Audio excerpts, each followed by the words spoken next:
Hi అండి, welcome back to కోకిలాస్ cookery. ఇవాళ మన ఛానల్లో మష్రూమ్ బిర్యానీని టేస్టీ అండ్ పర్ఫెక్ట్గా ఎలా చేసుకోవాలో ఈ వీడియోలో చూసేద్దాం. ముందుగా 300 గ్రాములు ఫ్రెష్గా ఉన్న మష్రూమ్స్ని తీసుకుని వీటిని నలుపు అనేది లేకుండా శుభ్రంగా వాష్ చేసుకోవాలి.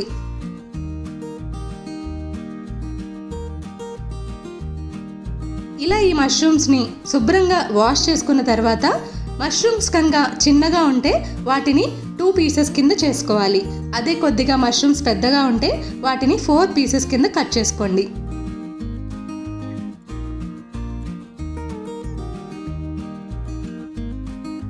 ఇలా అన్ని మష్రూమ్స్ కట్ చేసుకున్నాక వాటిని ఒక బౌల్లోకి తీసుకుని దానిలోకి 1 టీ స్పూన్ ఉప్పు,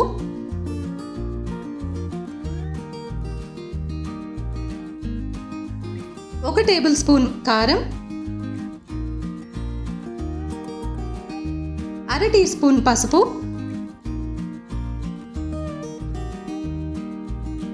1 టీ స్పూన్ అల్లం వెల్లుల్లి పేస్ట్,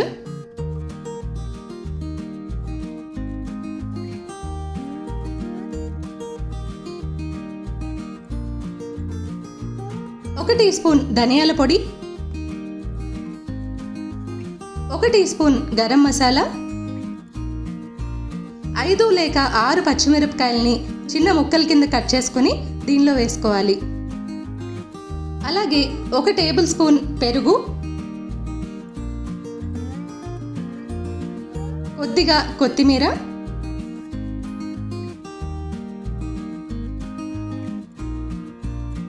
కొన్ని పుదీనా ఆకులు,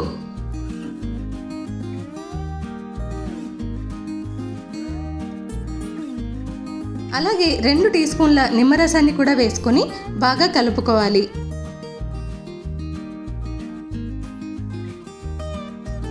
ఈ ఇంగ్రీడియంట్స్ అన్ని ముక్కలకి బాగా పట్టేలాగా కలుపుకుని ఒక 20 నిమిషాల పాటు మ్యారినేట్ చేసుకోవాలి. ఇప్పుడు మనం బిర్యానీ రైస్ ప్రిపేర్ చేసుకుందాం.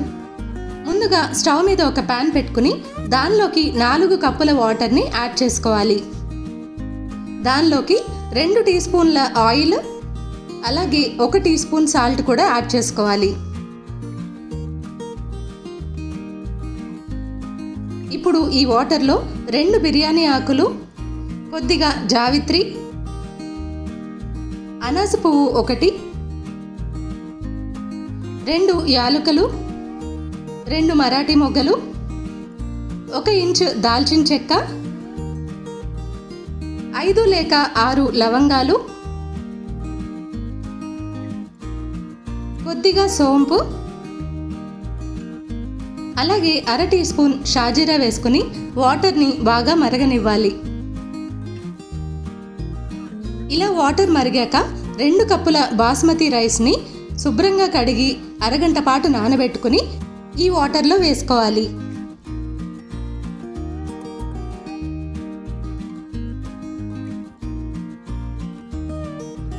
ఇప్పుడు ప్యాన్ మీద మూత పెట్టి ఈ రైస్ని 80% వరకు ఉడికించుకోవాలి.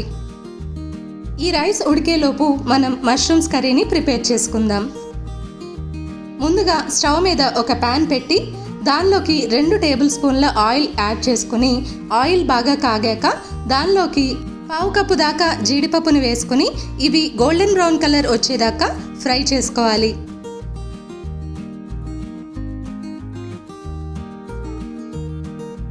చూసారు కదా, జీడిపప్పు వేగిపోయాయి. ఇప్పుడు వీటిని మనం వేరే బౌల్లోకి తీసేసుకుందాం. ఇప్పుడు అదే ఆయిల్లో 1/2 కప్పు వరకు స్లైసెస్ కింద కట్ చేసుకున్న ఉల్లిపాయ ముక్కల్ని వేసుకొని ఫ్రై చేసుకోవాలి.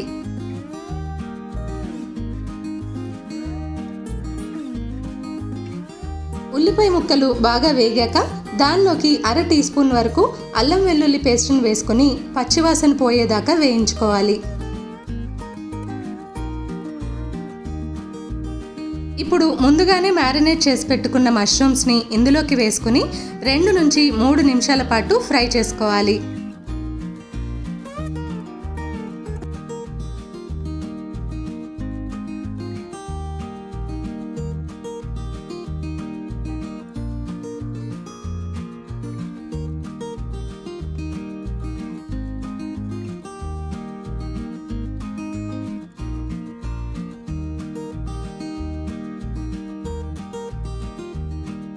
చూసారు కదా, ఆయిల్ పైకి తేరుకుని గ్రేవీ అనేది రెడీ అయిపోయింది. ఇప్పుడు ఈ గ్రేవీని 2 పార్ట్స్ కింద డివైడ్ చేసి హాఫ్ పార్ట్ని వేరొక బౌల్లోకి తీసుకోవాలి.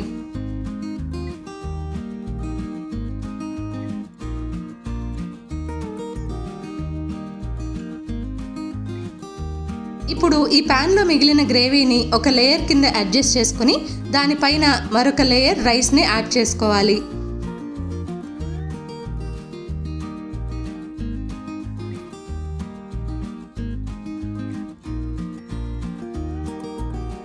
ఇప్పుడు ఈ రైస్ పైన కొద్దిగా ఫ్రైడ్ ఆనియన్స్ని కూడా వేసుకోవాలి. బిర్యానీలోకి నెయ్యిని కూడా యాడ్ చేసుకుంటే ఆ ఫ్లేవర్ చాలా బాగుంటుంది. సో నేను 1 టీ స్పూన్ నెయ్యిని యాడ్ చేసుకున్నాను. అలాగే ముందుగానే వేయించి పెట్టుకున్న జీడిపప్పును కూడా వేసుకుని పక్కకి తీసి పెట్టుకున్న గ్రేవీని ఇంకొక లేయర్ కింద యాడ్ చేసుకోవాలి.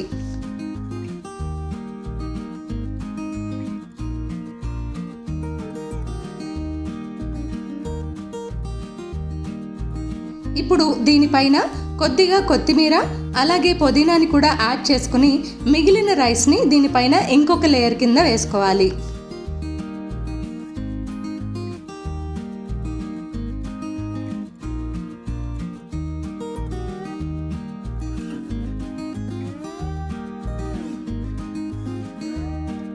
అలాగే దీనిపైన కొద్దిగా నెయ్యిని కూడా యాడ్ చేసుకోవాలి. ఇక్కడ నేను red and orange colour food కలర్ని యాడ్ చేస్తున్నాను. ఫుడ్ కలర్స్ వేసుకోవడం ఇష్టపడని వాళ్ళు దీన్ని స్కిప్ చేసేయచ్చు.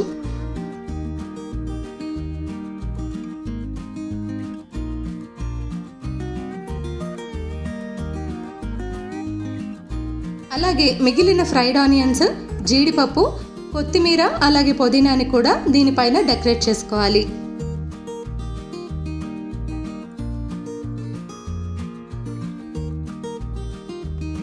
ఇప్పుడు నేను దీనిపైన సిల్వర్ ఫాయిల్ని వేసి దానిపైన లిడ్తో క్లోజ్ చేస్తున్నాను. ఇలా చేయడం వల్ల ఆవిరి అనేది బయటికి పోకుండా బిర్యానీ మగ్గుతుంది. సిల్వర్ ఫాయిల్ లేని వాళ్ళు లిడ్తో మామూలుగా అయినా క్లోజ్ చేసుకోవచ్చు. ఇలా ఈ బిర్యానీని లో ఫ్లేమ్లో ఉంచుకుని 20 నిమిషాల పాటు మగ్గనివ్వాలి. 20 నిమిషాల తర్వాత లిడ్ ఓపెన్ చేసి బిర్యానీని ఒకసారి ఉడికిందో లేదో చెక్ చేసుకోండి.